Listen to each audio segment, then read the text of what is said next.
Greenland at the center of the world. How a U.S. power grab could rewrite global geopolitics. Introduction. An idea the world laughed at. In 2019, the world laughed. Headlines spread quickly. Commentators mocked the idea. Diplomats shook their heads. Former U.S. President Donald Trump publicly floated the idea of acquiring Greenland. At first, it sounded absurd, a relic of a bygone era.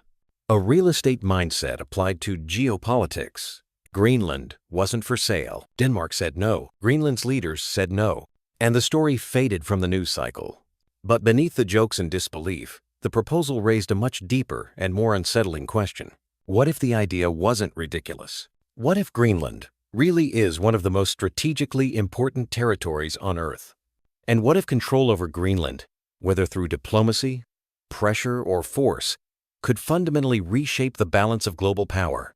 This video essay explores that question, not as prediction, not as endorsement, but as a geopolitical thought experiment. Because in the 21st century, power is shifting northward, and the Arctic may be the next great battleground of global influence. Part 1. Why Greenland matters more than you think. At first glance, Greenland looks empty. A vast frozen landmass, covered in ice, sparsely populated. But geography has a way of hiding its true value. Greenland sits at the crossroads of the Northern Hemisphere, between North America and Europe, between the Atlantic and the Arctic. In military, economic, and strategic terms, that location is priceless. As climate change accelerates, the Arctic is transforming. Ice is melting. New shipping routes are opening. Previously unreachable resources are becoming accessible. Greenland is no longer remote. It is central. Part 2. The Arctic. From frozen wasteland to power hub. For centuries, the Arctic was ignored. Too cold, too distant, too inhospitable. That is no longer true. Melting ice has opened shipping routes that dramatically shorten travel between Asia, Europe, and North America. What once took weeks could soon take days.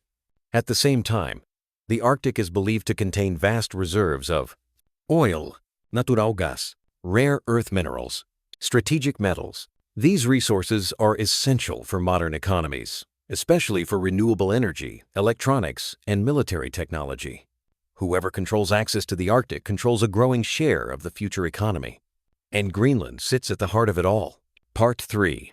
Greenland's military value. Beyond resources, Greenland's military significance cannot be overstated. The island provides an ideal location for early warning radar systems, missile defense infrastructure, strategic air bases, surveillance across the Arctic and North Atlantic.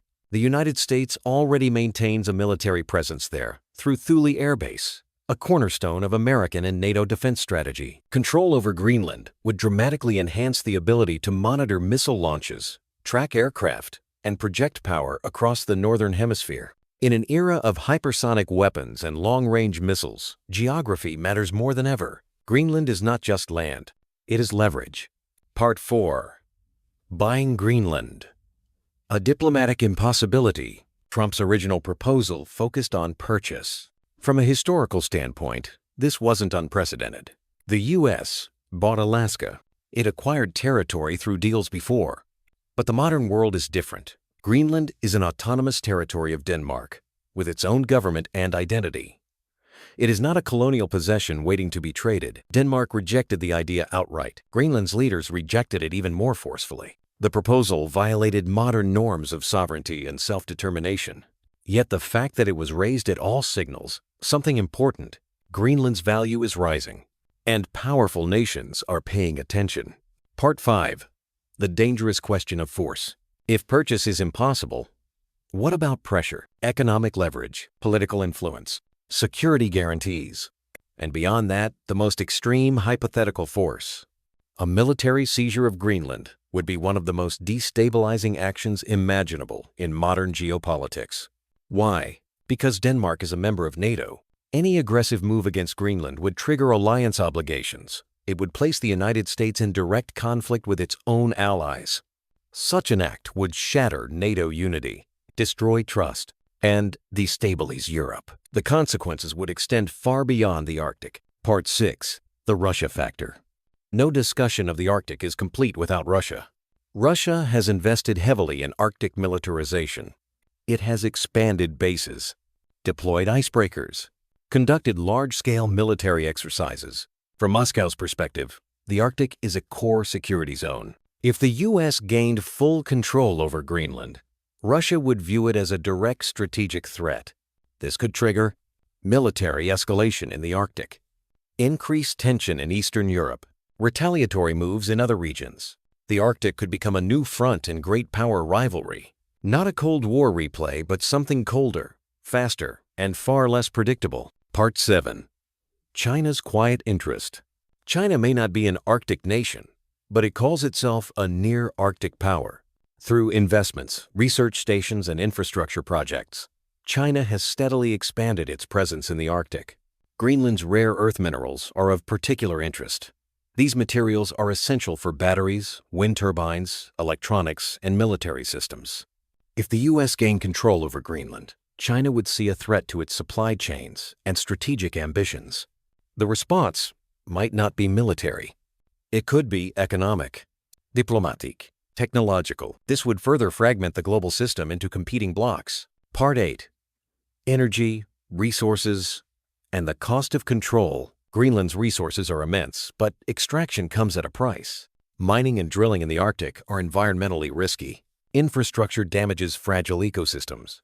Oil spills in icy waters are nearly impossible to clean. A U.S.-controlled Greenland could open the door to large-scale resource exploitation. This might boost economic output, lower energy costs, strengthen supply chains, but it would also accelerate climate damage. The Arctic is warming faster than anywhere else on Earth.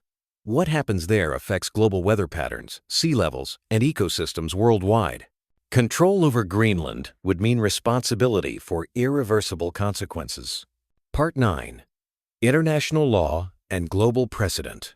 International law rests on a fragile foundation: sovereignty, territorial integrity, non-aggression. If a major power openly acquired territory through coercion or force, it would undermine those principles. Other nations would take note. If Greenland can be taken, why not elsewhere? Precedent is powerful. Once norms are broken, they are difficult to restore. The world becomes less rule-based and more power-based. History shows where that leads. Part 10. The view from Greenland. Lost in geopolitical debates is the most important perspective. The people of Greenland. Greenlanders are not a bargaining chip. They are not an asset. They are a nation with culture, history, and political aspirations. Many seek greater independence, not new foreign rulers. Any external attempt to control Greenland without popular consent would generate resistance, resentment, and long-term instability. Control without legitimacy rarely lasts. Part 11. The future of the Arctic. Whether Greenland is bought, seized, or left alone, one thing is certain. The Arctic will define the next era of geopolitics. New shipping routes, new resource competition, new military posturing. The region is transforming from a frozen buffer into a strategic frontier. Greenland sits at its center, and whoever shapes Greenland's future will influence the balance of power for decades. Part 12. Could this really happen? A full U.S. takeover of Greenland remains unlikely. The diplomatic, legal, and military costs are enormous. But the idea itself reveals something important. Global competition is intensifying. Strategic territory matters again. And norms, once considered unbreakable, are being tested. Greenland is not about ice. It is about power. Conclusion. The island that could change everything. Greenland may look distant and frozen, but in the modern world, distance no longer protects. As ice melts, ambitions rise. Control of Greenland would mean control of Arctic access, strategic surveillance, resource leverage, and future trade routes. It would reshape alliances, redefine sovereignty, and accelerate great power rivalry. This is not a story about a single leader or a single proposal. It is a story about how geography, climate, and power are converging. The Arctic is no longer the edge of the map. It is the center of what comes next. And Greenland may be the most valuable piece on the board.